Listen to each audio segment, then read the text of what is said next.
Chosen one, there is something I need to tell you right now, and I want you to hear it, not just in your mind, but in the deepest place in your chest, where the truest things land.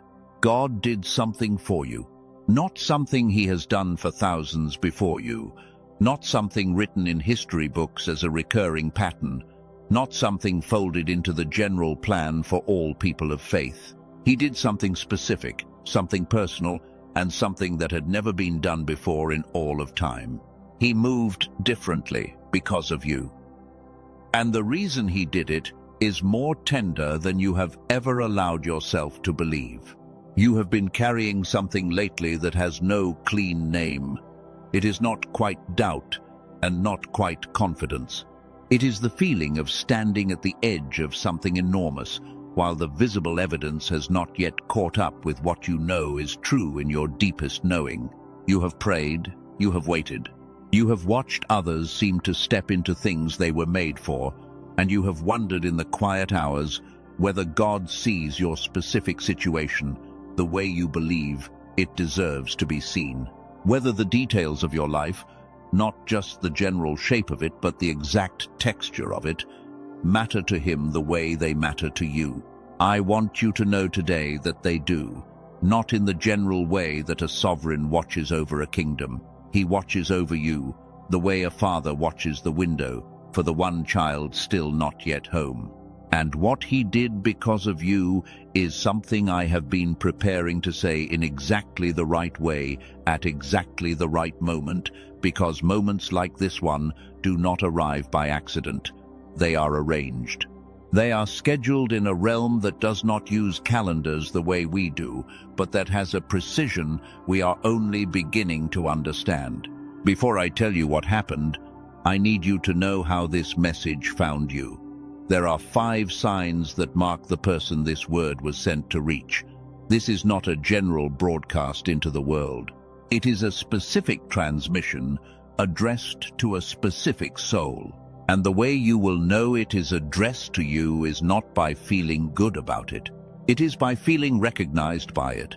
The way you feel recognized when someone describes an interior experience you thought only you had ever had.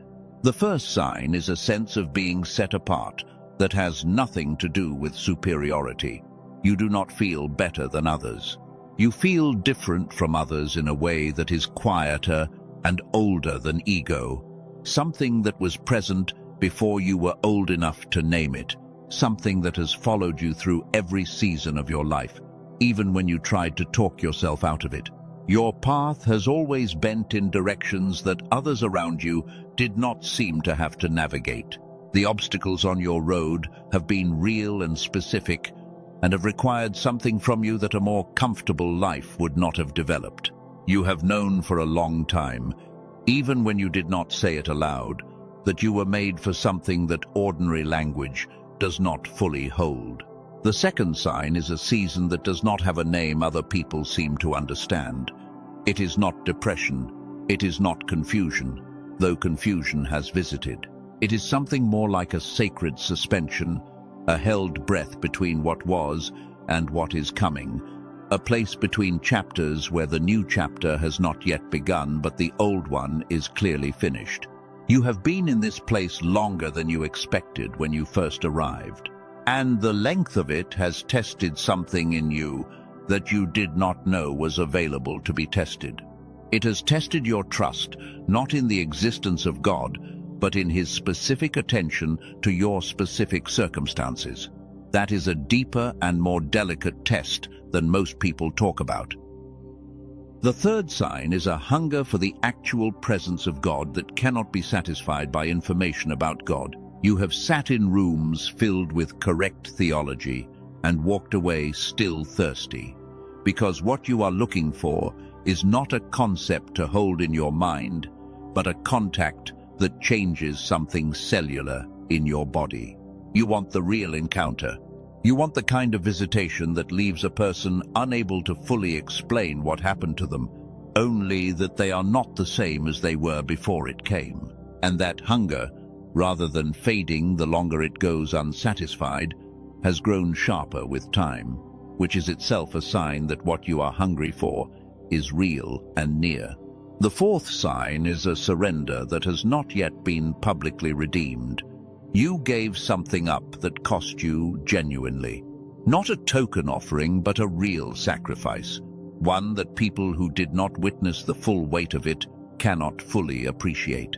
The return on that surrender has not come in the form you carried in your heart when you made it. The restoration has not arrived on the schedule you believed it would arrive on. And the waiting has confronted something in you about faith, about trust, about whether the God who asked for the surrender is truly the God who intends to honor it. That question is not a sign of weak faith. It is a sign of deep faith that has been asked to go further than it expected to go. The fifth sign is the one that will not let you stop. Something in you persists past the point where persistence is rational. You cannot explain it to people who do not have it. It does not feel like stubbornness. It does not feel like refusal to accept reality. It feels like loyalty to something you heard before you had words for it. A quiet voice that has been saying the same thing since before you could read, and that has not changed its message despite everything the years have brought to contradict it. That voice is not a delusion, it is a commission, and the fact that it has not grown quiet despite the silence from the other side is evidence not of your naivety, but of the reality of what commissioned it. If 3 or more of those belong to you, type 777 inches, the comments, because what is about to unfold in this message is not information. It is the beginning of a recognition that has been building in the spirit for longer than this moment. Now, let me tell you what God did. I want to be careful here because the precision matters. In the long and extraordinary record of how the divine has moved in the lives of human beings across every age and every tradition that has ever known the living God, there is a framework. God works within patterns. He operates through seasons, through process, through the long arc of faith that bends over decades before it arrives at its fulfillment. Covenants are established, promises are given, methods are revealed, and then those methods are honored across generations because they work and because consistency is itself a form of faithfulness. But there are moments that those who have studied the sacred texts across every tradition describe with a kind of reverence that sets them apart from every other kind of theological discussion. Moments when God steps outside of his own established patterns. When he reaches into a situation and responds in a way that has no template in what he has done before. Not because he forgot the pattern, not because the pattern failed, but because the specific person in the specific moment, with the specific combination of their story and their pain and their calling and their surrender, required something that had never been required before in quite this form, and he moved to provide it. Not because it was in the precedent, but because you were in his heart. There is a reason the sacred texts spend so much time on the specific, on the individual names, on the genealogies, and the precise circumstances, and the exact words exchanged in the exact moment of encounter. It is because God is not a general principle applied uniformly across a sea of identical situations. He is a person in relationship with persons, and the relationship he has with you is not a copy of the relationship he has with anyone else who has ever lived. The particular sequence of your suffering and your faith and your surrender and your waiting and your refusal to stop, that sequence exists nowhere else in all of human history. And God, who is not constrained by precedent, responded to it in a way that nothing that came before your story prepared him to have already done. I want to tell you something now, and I want you to hold it lightly at first, because the fullness of it is going to come in layers. What God is doing in your life from the outside, in the realm of circumstances and timing and divine arrangement, has a corresponding activation that is happening in you from the inside. not metaphorically, not as a poetic way of describing spiritual growth. Something is being activated in you at a level that science has been quietly confirming for decades, and that most people have never been told about in this way. There is a mechanism in the human brain that God built into every person from the moment of their design, a mechanism that most adults carry in a dormant state without knowing it, and that when it is reactivated does not just change how a person thinks, it changes what a person is able to receive. It changes what becomes possible in their life. It changes the entire range of what they can access from the invisible realm into the visible one.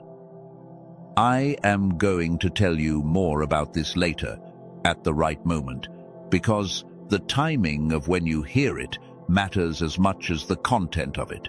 But I want you to hold this seed right now.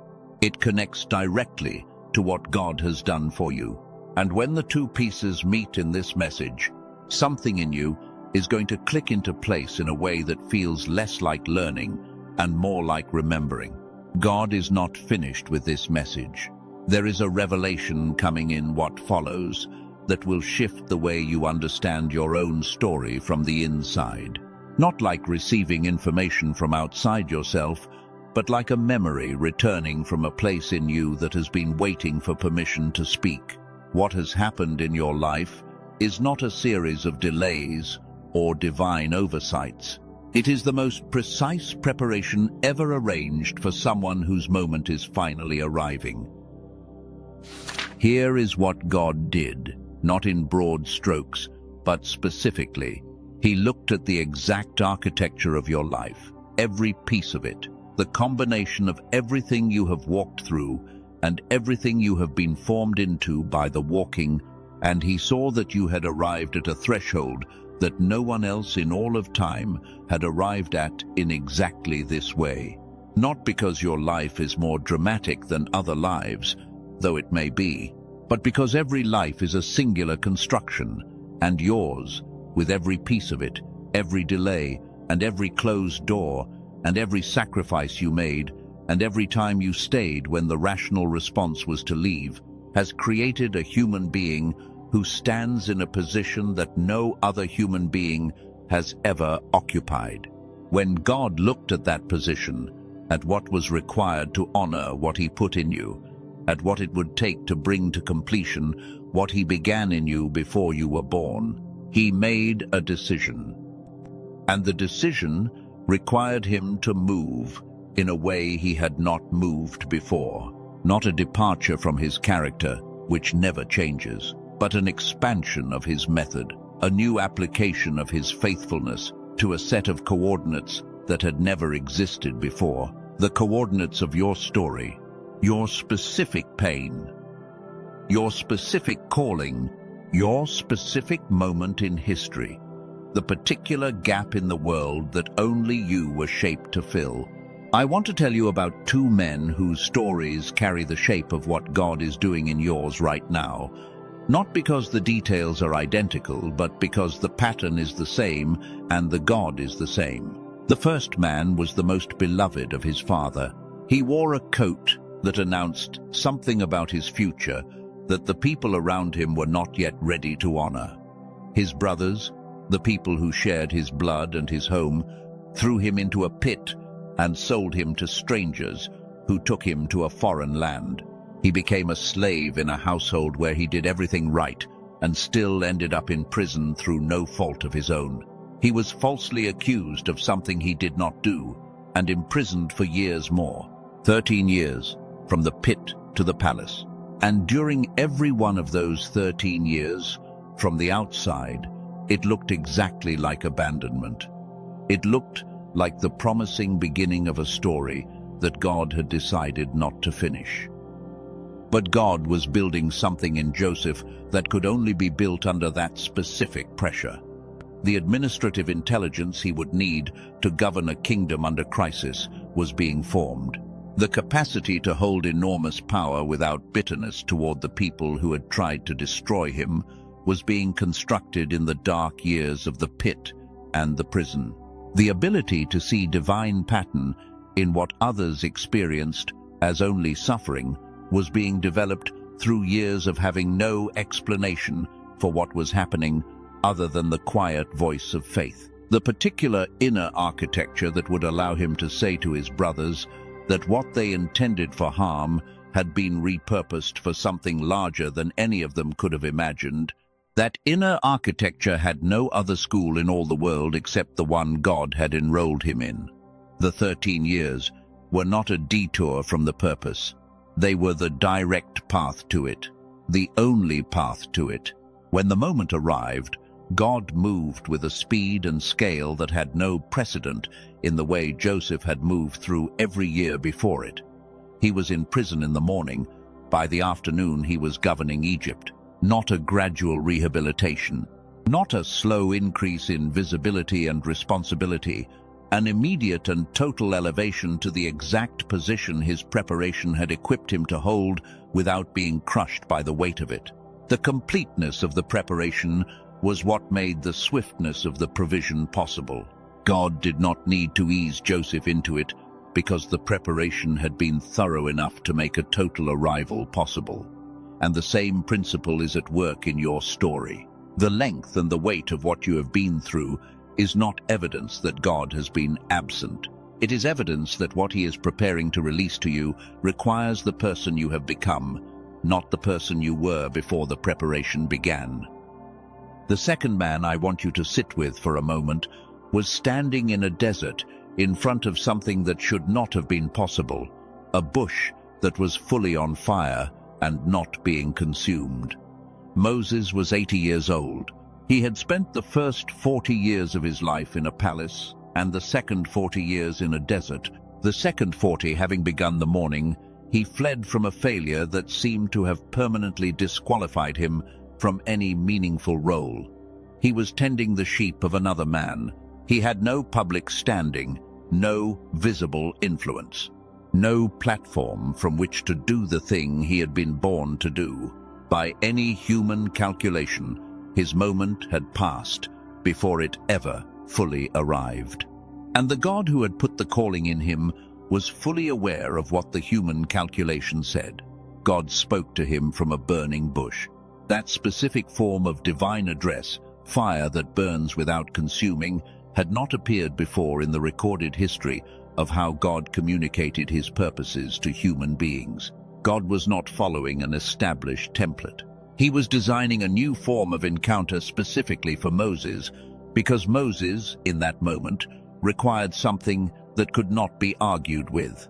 Something that would arrest him completely before his rational mind could finish assembling all the reasons why he was the wrong person for the assignment.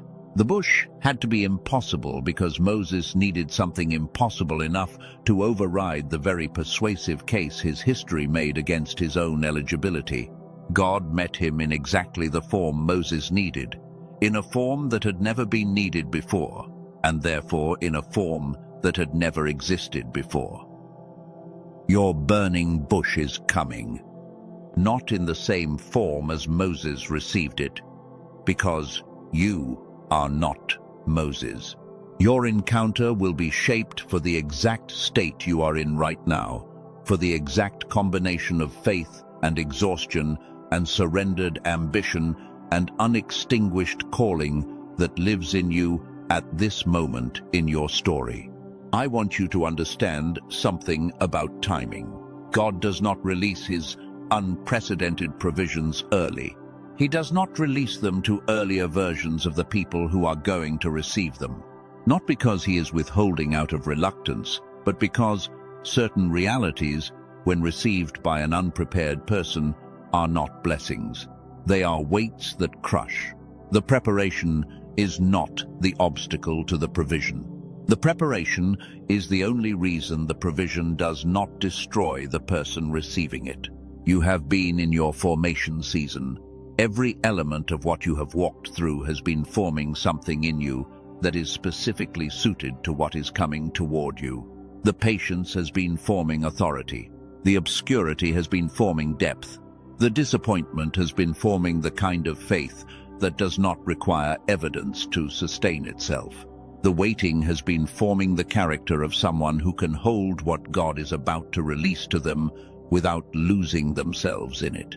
This is not a comfortable message to sit with in the middle of a long and painful wait, but it is true, and the truth of it is what makes the arrival when it comes not just a provision, but a homecoming. Now, let me tell you about the physical dimension of what God is restoring, because the unprecedented thing He is doing in your life lives in two realms simultaneously, and you need to understand both. It lives in the realm of your circumstances, in the divine arrangement of timing and provision and door opening that is beginning to accelerate around you. And it also lives in the realm of something very physical, something in your own brain, something God designed into you as part of your original equipment, and something that most adults are carrying in a dormant state without knowing what happened to it or that it can be recovered. Research conducted across multiple institutions has confirmed that approximately 98% of children, when tested for the form of thinking that researchers call creative genius, test positive. 98%. Not a select and gifted minority. Nearly every child alive begins in this state, a state that scientists describe as whole brain activation, where both hemispheres of the brain operate in a synchronized and fully integrated pattern that produces the complete spectrum of human cognitive and perceptual and creative capacity. The capacity to see what others cannot see. The capacity to receive what the analytical mind alone would filter out. The capacity to operate in the full range of what God built the human mind to do. This is the state your brain was in when God first designed you and when you first arrived in the world. And then the systems take hold, not through one dramatic event, through the slow accumulation of educational pressure and performance demands and stress that settles into the neural connections between the two hemispheres at a cellular level over the course of childhood and early adulthood, progressively damping down the synchronization, progressively narrowing the operating range of the brain away from the full spectrum activation God intended and toward the narrower, more defended, more effortful mode that becomes the default for most adults. By adulthood, less than 1 person in 1,000 still operates in the state of whole brain activation that almost everyone began with. Less than 1 in 1,000. The genius God put in you at the moment of your design, the specific capacity your calling requires, has been dormant in most people for decades. And most people have never been told that is what happened, or that there is a specific way it can be restored. Type "I see it" in the comments right now. Because what God is doing in your life is not only about what He is arranging around you, it is about what He is waking up inside you. And that part of the story is exactly what we are building to. Here is the revelation that everything before it was building toward. The unprecedented thing God is doing for you has 2 faces. One is visible in your circumstances, in the way timing is shifting and